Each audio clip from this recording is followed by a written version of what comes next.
سڵاتان لێبێت وەم کاتتان باش بینەرانی خۆشەویستی تەلەڤیزیۆنی کۆمەڵە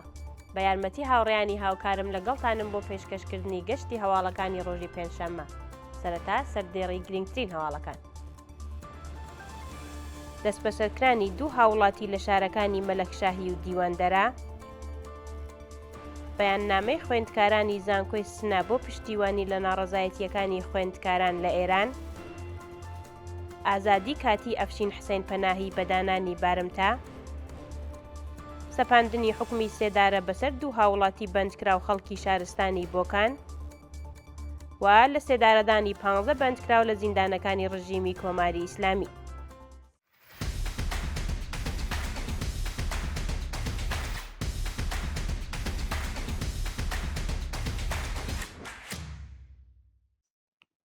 دەستبەسەرکرانی دوو هاوڵاتی لە شارەکانی مەلەکشاهی و دیواندەرە لە ڕۆژانی ڕابردوودا دوو هاوڵاتی خەڵکی شارەکانی مەلەکشاهی ئیلام و دیواندەرە لەلایەن هێزانامنیەکانی ڕژیمەوە دەستبەسەر کراون بەپێی راپۆرتی گەیشت و ڕۆژی دووشەممە 4 ڕەشەمەی 1404 هەتاوی هاوڵاتیەک بە ناوی سەباح کەریمی خەڵکی شاری مەلەکشاهی سەر بە پارێزگای ئیلام لەلایەن ئیطلاعاتی سوپای ڕژیمەوە دەستبەسەر و ڕەوانەی شوێنێکی نادیار کراوە هەروەها ڕۆژی سێشەممە 5 ڕەشەمە هاوڵاتیکی دیکەی خەڵکی شارستانی دیواندەرە بە ناوی زانیار عەباسی بە هێرشی هێزەکانی ئیطلاعاتی ڕژیم بۆ سەرماڵەکەی دەستبەسەر و هێشتا هۆکاری دەستبەسەرکرانی دیار نییە شایانی باسە سەرەڕای بە دوواداچوونی بنەماڵەکانیان لەسەر دۆخی تەندروستی و شوێنی ڕاگررتنیان تا کاتی داڕشتنی ئەم هەواڵە زانیاریەک لە بەردەستانیە و لە مافی پەیوەندیگرتن لەگەڵ بنەماڵەکانیان بێبەشکراوە بەیاننامەی خوێندکارانی زانکۆی سنا بمەبەستی پشتیوانی لە ناڕەزایەتیەکانی خوێندکاران لە ئێران ڕۆژی ڕابردوو کۆمەڵێک لە خوێندکارانی زانکۆی سنا بە بڵاوکردنەوەی بەیاننامەیەک پشتیوانی خۆیان لە ڕەوتی ناڕەزایەتیەکانی خوێندکاران لە ئێران دەربڕی لە بەیاننامەکەدا وێڕای هاوخەمی لەگەڵ خوێندکارانی زانکۆکانی ئێران ئاماژە بەوە کراوە کە زانکۆ شوێنی وتووێژی ئامانجدار لە بەرژەوەندی کۆمەڵگادایە نەک شوێنی سەرکوت و گوشاری هێزە ئەمنیەکان بۆ سەر خوێندکاران لە درێژەی بەیاننامەکەدا جەخ لەسەر ئەوە کراوەتەوە کە خوێندکاران بەبێت ترسی دەست بەسەربوون یان دەرکران لە زانکۆ دژ بە جەنایەتەکانی ڕژیمی کۆماری ئیسلامی ناڕەزایەتیان دەربڕیوە و پێویستیان بە پشتیوانی خەڵکی ناڕازی لە ئێران هەیە ئازادی کاتی ئەفشین حسێن پەناهی بەدانانی بارمتە ڕۆژی ڕابردوو ئەفشین حسێن پەناهی بەندکراوی سیاسی پێشوو برای ڕامین حسێن پەناهی بە دانانی بارمتەی قورس بە شێوەیەکی کاتی ئازاد کرا بە پێی دوایین زانیاریەکان ناوبراو ڕێکەوتی 22 ڕێبەندانی ئەمساڵ لەلایەن هێزە ئەمنیەکانی ڕژیمەوە دەستبەسەر و ڕەوانەیە گرتوخانەکانی ئەو ناوەندە کراوە شایانی باسە کە ئەو شارومەندە لە ساڵانی ڕابردوودا بەهۆی چالاکیەکانی لە کۆمەڵگا چەندین جار لەلایەن دەستگای قەزای ڕژیمەوە بە تۆمەتی ناڕەوا تاوانبار کراوە و ناوەندە ئەمنیەکانی ڕژیم گوشارێکی زۆریان خستووەتە سەر بنەماڵەکەی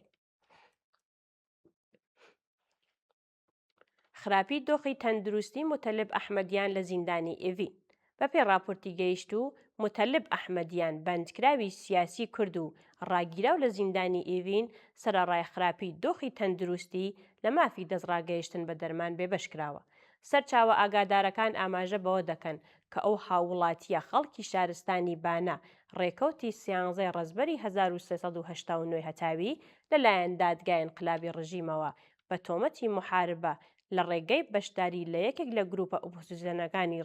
دژبەری کۆماری ئیسلامی حکمی 30 ساڵ زیندانی تەعزیری بەسەردا سەپێنرا کە پاشان بە مەبەستی جێبەجێکردنی حکومەکەی ڕەوانەی زیندانی ڕەجایی شار کرا بەڵام دواتر بەهۆی داخستنی ئەو بەندیخانەیە بۆ زیندانی ئێڤین ڕاگوێزرا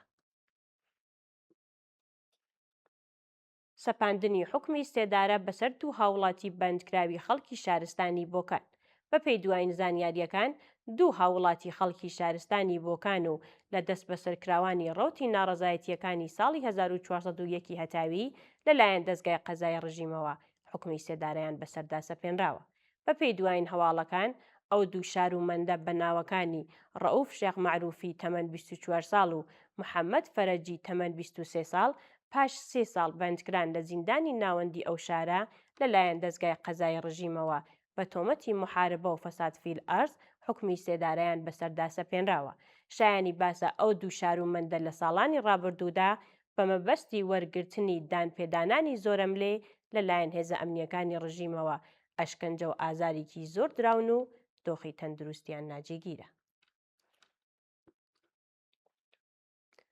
ناڕەزایەتی کرێکارانی شێرکەتی داروگەر لە تاران.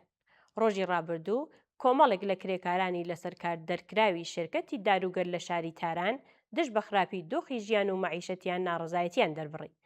بە وتەی سەرچاوەکانی هەواڵ کرێکارانی ئەو شێرکەتە بەهۆی داخستنی چالاکیەکانی شێرکەتەکە بە بیانووی نەبوونی داهات لەسەر کارەکانیان دەرکراون و تەنانەت بۆ ماوەی چەندین مانگ حەقدەستیان پێنەدراوە. لە درێژەی ناڕەزایەتیەکاندا کرێکاران خوازیاری گەڕانەوەی کرێکاران بۆ سەرکارەکانیان،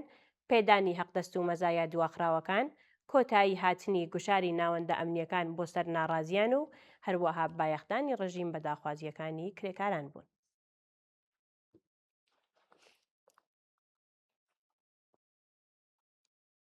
بانگەوازی سەرتاسەری کۆبوونەوەی خوێندکاران لە زانکۆکانی ئێران.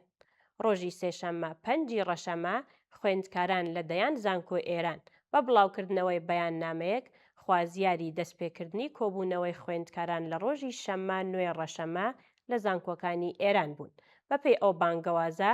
زۆربەی کۆبوونەوەکان لە کاتژمێر 12 نیوەڕۆ لە ڕوبەڕووی ناوەندەکانی زانکۆ بەڕێوە دەچێت. بەشداربووانی کۆبوونەوەکان ئاماژە بەوە دەکەن کە خوێندکاران دژ بە گوشاری هێزە ئەمنیەکان بۆ سەر خوێندکارانی ناڕازی، بایەخنەدانی کۆماری ئیسلامی بە ناڕەزایەتی سنفیەکان و هەروەها دەست بەسەرکردانی ناڕازیان کۆ دەبنەوە و جەختیان لەسەر ئەوە کردووەتەوە کە تا کاتی وەدی هاتنی داخوازیەکانیان درێژە بە چالاکیەکانیان دەدەن. شایانی باسە لە ڕۆژانی ڕابردوودا سەدان خوێندکار لە زانکۆکانی ئێران بەهۆی دەربڕینی ناڕەزایەتی دژ بە جەنایەتەکانی کۆماری ئیسلامی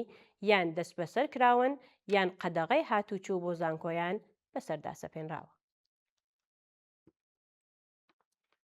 لە سێدارەدانی 15 بەندکراو لە زیندانەکانی ڕژیمی کۆماری ئیسلامی. ڕۆژی چوارشەممە 6 ڕەشەمە سەرەڕای بەرزبوونەوەی ئاستی ناڕەزایەتیەکانی خەڵکو و بەندکراوان دژ بە لە سێدارەدانی زیندانیان 15 بەندکراو لە بەندیخانەکانی کۆماری ئیسلامی لە سێدارە دراون.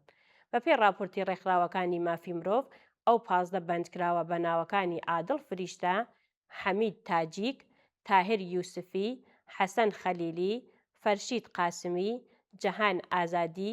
ئایسان ڕوستەمی، مستەفا کەماڵی، عەلی ئەسکەر ئەولادی، نەریمان زەنگەنە، شاتری، قادر محەممەدی و کیانوش منەوەری بە تۆمەتی پەیوەندیدار بە مادە هۆشبەرەکان و کوشتنی بانقەس لە زیندانەکانی مەشهەد، کاشمەر، سەبزەوار، گورگان، شەهری کورد، بوشێر، دامەغان، چابەهار، لاهیجان، مەلایر، گۆناباد، شیراز و مەهاباد لە سێدارە دراون.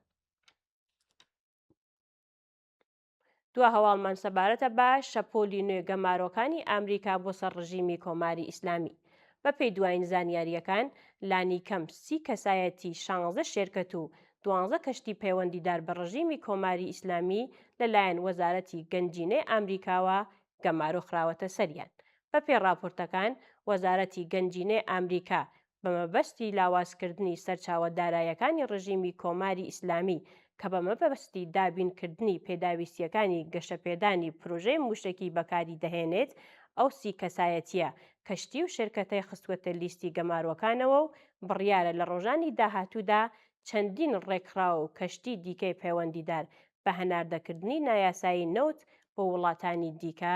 بخرێنە لیستی گەماروەکانەوە. بینەرانی عەزیز و خۆشەویست، هەواڵەکانتان پێشکەش کرا. کات و ساتێکی خۆش بۆ هەموو لایەکتان.